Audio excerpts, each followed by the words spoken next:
Let's talk about why you need to stop thinking like a detailer and why that's affecting your business.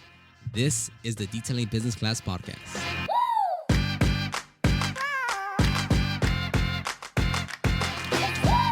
And a quick note to let you know that tomorrow I'm opening up enrollment into my online marketing course, SEO for Detailers. This course teaches you everything you need to rank your website on the first page of Google. Literally everything I learned over the last 8+ years of doing SEO, I put it into this course. So why do you want to rank on the first page of Google? This is called SEO, search engine optimization. And when you rank on the first page of Google, you literally put yourself in front of hundreds and, depending on where you live, thousands of searches per month where people are looking for detailers in your area. So if you're in Austin, you'd want to rank for keywords like Austin auto detailing, Austin car detailing, Austin paint correction. So if you're interested in that, you can check the links down below and sign up for the waiting list, and the course will open up tomorrow. Okay, now let's go into this episode. Good morning, good evening, good afternoon. Thank you for stopping by on this little podcast here and listening in to another episode. Today, we're talking about how to stop or why you need to stop thinking like a detailer.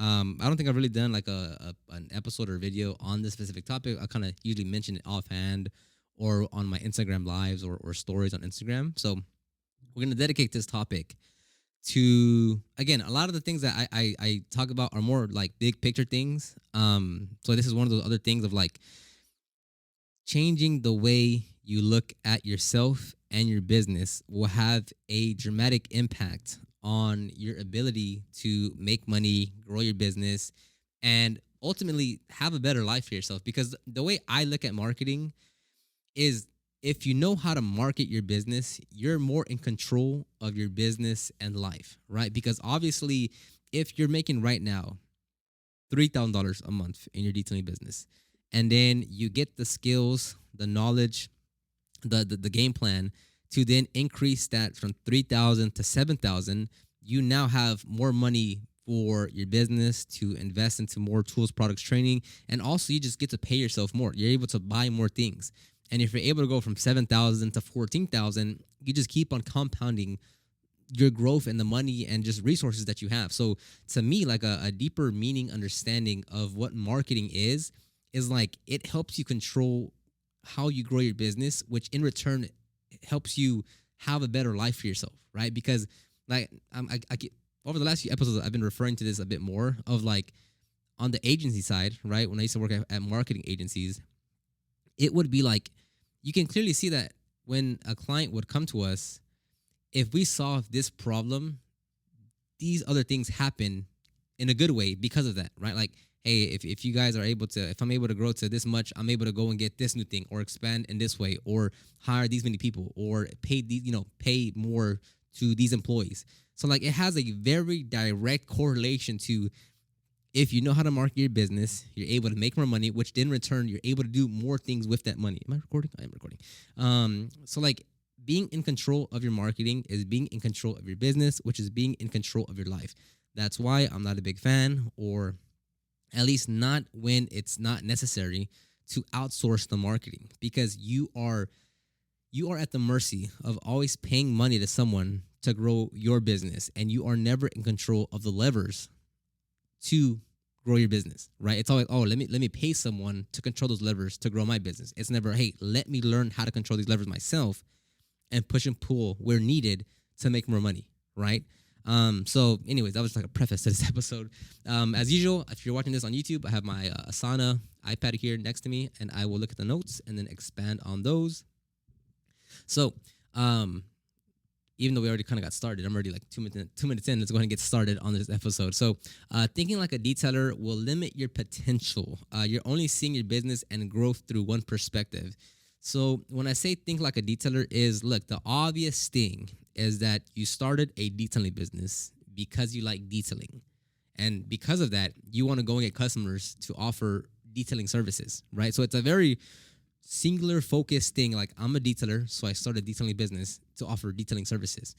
And when you have that one view, that one, vantage point, that one perspective, that one storyline to look at, you are oblivious to many, many, many other things. And look, most people in most trades as far as like detailing, HVAC, or any kind of more so any service based business you can say so. So like landscaping, I don't know, pool installation, roofers, contractors, things like that. Most of them are in the same situation, right? So again, like it's not like this is just detailers. It's not just a detailing thing. Most carpenters, most roofers, most electricians, most mechanics, most HVACs, most pest control specialists, most dog groomers, pet groomers, they fall into this dilemma where they have a singular focus on what they do, and that's what they do, the technical part of things, right? How to groom a pet, or how to groom a dog, how to fix an electrical problem in a room, how to install a pool, how to redesign a lawn or something, right? That's what they do. And a lot of them aren't able to look at their business and say, okay, if I want to go from, make up whatever number you want, 2,000 a month, 17,000 a month, 35,000 a month, how do I go from there and go to 10,000 a month, $25,000 a month, $50,000 a month? Like, they don't know what to look at or what to do in their business to push those levers to increase their lead flow, increase their revenue, and to grow their business. Like, most people don't know how to do that. So when you're looking at your business and you're just a detailer, you don't see, oh, so I can grow on that platform. A platform meaning like TikTok, Instagram, Facebook, whether that means Google ads, Facebook ads, Instagram ads, whether that means organic search, like search engine optimization. Like, you don't look at things as a marketer would and say, oh, I can capitalize on that and I can grow through there. Oh, actually, they just released this new feature. I should actually jump on this right now because I can see the potential for my local business. A lot of you guys are just saying, okay, so I'm a detailer, so I need to focus on detailing. So let me go on YouTube and watch detailers. Let me get on Facebook groups and join detailing groups. Let me go and get, certified in detailing by this detailer in another state. Let me go and really hone in my detailing skills. And don't get me wrong, is that you have to be a great technician. You have to have great skills. You have to know what to do. But that's still only a small portion of the overall puzzle of what you have to figure out. Because you could be the best detailer in your area. You could be certified by 3 different places. You could have the Rupes and all the nice polishers and products and everything. But if you don't know how to push and pull the right levers to grow your business, it does not matter how good you are, right?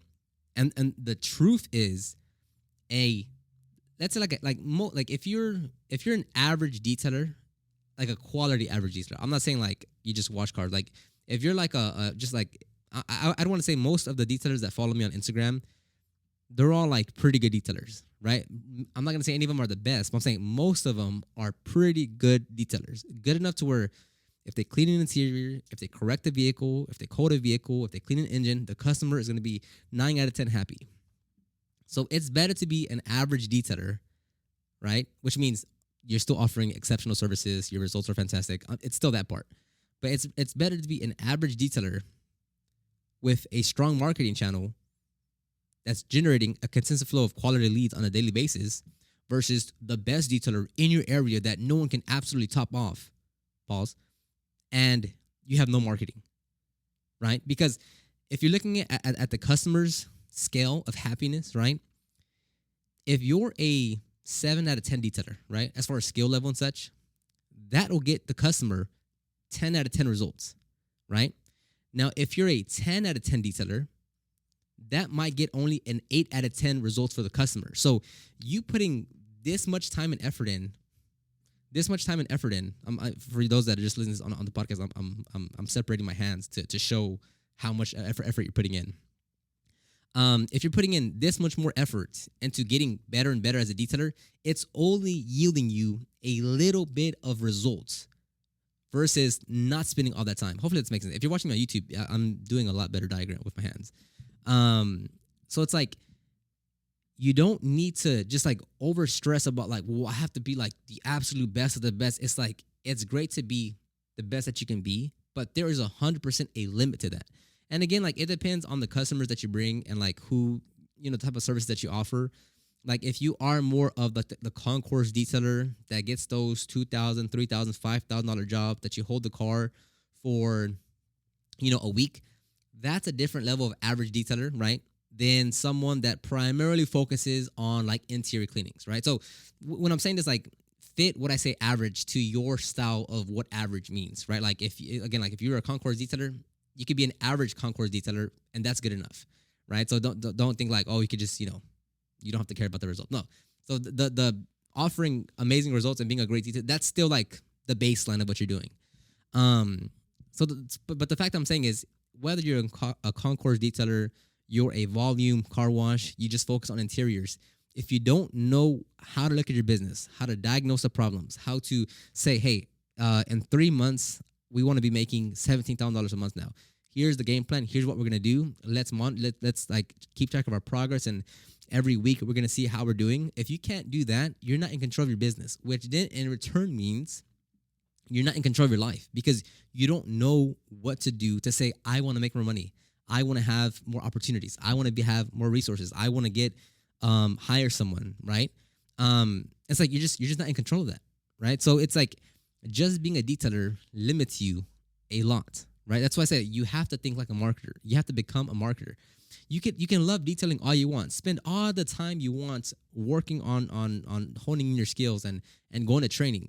But if you're spending 20 hours a week getting better, spend 60 hours a week learning how to market, right? So if you're spending 40 hours a week detailing, becoming a better detailer, that's great. Now spend 80 hours a week becoming a marketer, right? And I distinctly separate, like obviously working on customers' vehicles versus getting better at detailing or focus in on the detailing industry are two different things, right? Because obviously working on customers' vehicles, that's how you make money done. I'm saying aside from that, like after you're done working on customers' vehicles and you're spending your time on Facebook groups or on YouTube watching other detailers or on Instagram watching other detailers, like that's where I'm saying you should be spending your time on marketing. Obviously, you have to go and detail customer vehicles. Like that's a given. So I'm not focused on those hours. Although that is an entirely different topic that we can get into about why that's also a problem. So the thing that I do with my podcast, with the videos, and especially my like SEO for detailers, my online course, is that I want you to act and think more like a marketer. Like when someone asks like, hey, how do I grow my business, whatever, it's like, man, like you have to. It takes years of experience. Like it's a slow process to where like you have to start from ground zero, right? Like you have to understand what marketing is. Like dive into marketing, dive into what all these keywords are, what these terms are, what is this, what is that, what is email marketing versus SEO versus Google ads versus Facebook ads versus like how does this business grow and how does that business grow and what are they doing and how are they doing it? Like look at your business through a marketer's lens to just be able to have that skill set. So like my goal with the course and such is like I don't only want to tell you how to do things, but it's like, why are you doing this? Look at these other businesses and look at how they're doing it.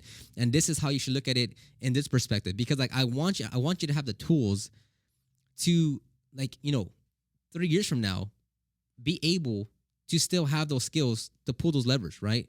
So it's like that's why I highly encourage everyone to learn it themselves, to go and watch YouTube videos, read books, read blog posts, like hire someone, hire a coach, hire a consultant, not an agency, but like someone that'll help you out with it, because you have to have these skills. Like you have to have these marketing. I cannot stress this enough. As a local business owner running a detailing business, you have to have these skills, because if you're going to be in business for 5 years, 7 years, 12 years, 18 years, 25 years, you have to be in control of your business. And even if at some point you get to that point where you can actually outsource the marketing work, which there's definitely a time and place to do that, you have to know what's going on, right? So a big problem is like when you're first getting into marketing, you're like, oh, I don't have time to learn all this. Let me go pay someone to do it.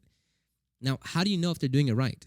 How do you know if they're doing it the right way? How do you know that those results are actually the proper results if you have no context whatsoever other than what that agency or what that person is telling you, right? So like for me, if I hire someone to, I don't know, say anything, do my SEO, run our Google ads, run our Instagram ads, redo our website, I'm trying to think what else.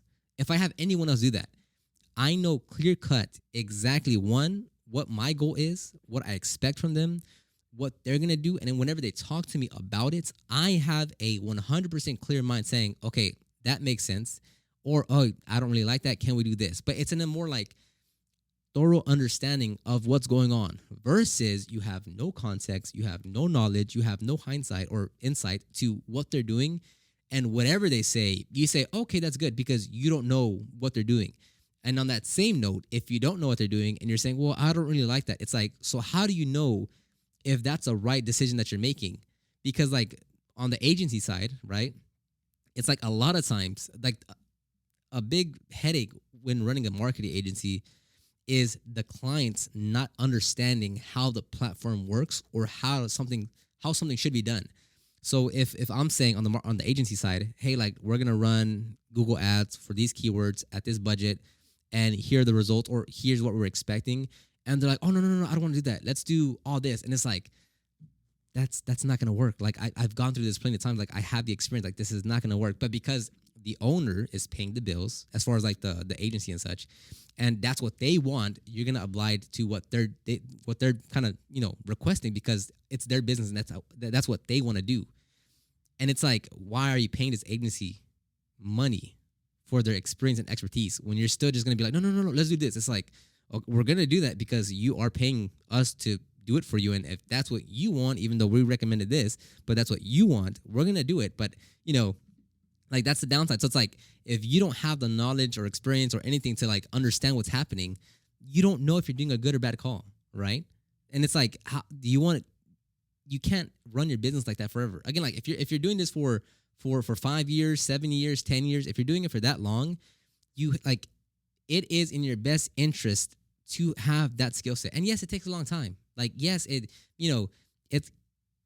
a lifelong skill that you want to acquire. As far as like, if you're still running a business, obviously, if you stop running your business and you go get a day job, it might not be as important to you anymore. But if you're in business for 5 years, 8 years, like if you're going to be in business for 5 years, 8 years, 20 years, well, then it is in your absolute best interest to be like, okay, yeah, you need to learn that because you will apply that knowledge for the next 10 years, right? Like, so you spend a year and a half learning everything that you can about marketing to then apply that for the next 8 years. Like, that's a pretty good trade-off if you ask me. So specifically, how does that work? So, like, you have platforms like Google Ads, which is paid ads. You have search engine optimization, which is organic. You have Facebook ads. Well, Facebook, Instagram ads, because Facebook owns Instagram. So if you're going to run Instagram ads, that's through the Facebook platform. Pinterest ads, YouTube ads. And the way you learn this is like, you literally just learn and read everything about it, and everything is its own platform, right? Like, the way that you post on TikTok is different than what you post on Instagram, and like, you have to learn those platforms. Or the way you run ads on Google is much different than how you run ads on Facebook and Instagram, which is much different than how you run ads on YouTube, right? It's like each one is its own platform, and each platform deserves the respect and attention that it requires to get the best results, right? Common question is, how do I get the best results out of XYZ platform? Out of Google ads, out of Facebook ads, out of YouTube, out of my website, out of search engine optimization. It says, like, how do you get the best results? By learning everything about it, by going deep into everything that you can to understand and optimize everything about that campaign. Like, a lot of people just want to throw $20 here, $100 here. Oh, it didn't work. Yeah, you didn't put the work for it to work, Like, you can't expect these like amazing results when you put little to no effort into it, right? I mean, again, like, on the agency side, as fun as marketing is, the biggest headache is like dealing with clients. And again, like, when someone, like a client might say, hey, so like, how long is it going to take to get results? It's like, well, if you're running Google ads and you're spending $800 a month, that's good, but it's still going to take 3 to 4 months for this campaign to really start humming and producing results. And like, that's too long, man. We need results right now. We're going to go ahead and cancel. It's like, then when are you going to do, like, when will you get the proper results if you're not going to give it time, the patience? Like if you're running Google ads or any ads really, and you're spending money on a monthly basis, like, of course you want the results now because you're spending money. You want to see things happen now. But it's like, the result that you get from the first month from the results that you get from the fourth month are different results, and they'll be fine tuned. But maybe your cost per lead, your cost per acquisition will go down on the third month versus the first month because you've given that campaign time to run, to gather data, to tweak and optimize it. But if you're like, oh, hey, man, it's been like 3 weeks and we've only landed 3 customers. So what's going on? It's like, that's just a bad mindset to have because everything takes time. Everything, like even if you're running, if you're doing SEO at the same time and Google Ads at the same time and Instagram at the same time, it's like those all are all going to take time to build up and compound. And that's another thing. Like, in the beginning phases, I would say just focus on one thing and learn that one thing as best as you can. And once that thing is up and running and you're at $8,000, $10,000 per month, then from there, go move on to something else. Like for us, I didn't think about running Google Ads. Like my whole game plan was always, let me rank on the first page of Google for all these keywords, right? Let me make sure we're on the first page of Google. And then from there, let me stack on top of that Google Ads. That way now I can be on the first page of Google organically, and then we can run ads, and I can be on the ad section. So now there's 2 links of mine on the first page of Google for multiple keywords.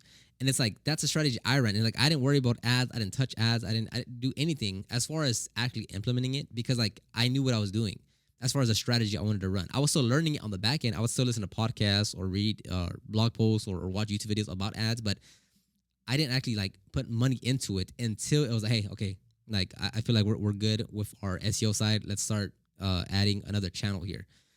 Because like if you're like, oh, well, I'm doing Instagram and SEO and Google Ads, it's like each one of those things is its own platform. It's its own discipline. It requires its own set of skills. So when, like even when someone's like, hey, like I'm gonna do SEO, but I'm also gonna run Google Ads in the meantime. It's like you better put in all the time and effort that you can to make sure both those things are running properly because those are its own 2 separate set of skills that you need in order for it to make it work. Like it's gonna take time, it's effort, it's hard work, but like that's the point of being a business owner. Like you signed up for this, you signed up to run a business, you signed up to make your own money, and with that comes a lot of responsibilities. One of which is become the marketer. And to me, I obviously love and enjoy and have a blast marketing.